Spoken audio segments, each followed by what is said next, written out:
When we expunge this waste from the tissue, we're going to expunge the radiation and the heavy metals right there with it.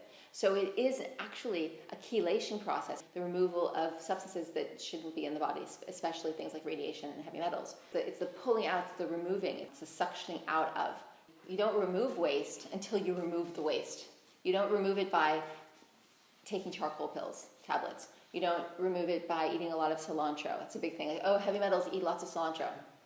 I mean, any dark leafy green is going to help alkalinize, magnetize the radiation, the heavy metals up and out of the cells and tissues. But that isn't cleansing. That is prepping for a cleanse. It's putting the garbage in the bags. We have to get it out. We have to get it out of the house into the great beyond, hopefully, not to create. I mean, this is the thing. We have to change our lives so that we're not. So once we take out this noxious stuff, we don't keep damaging the earth with what we're consuming.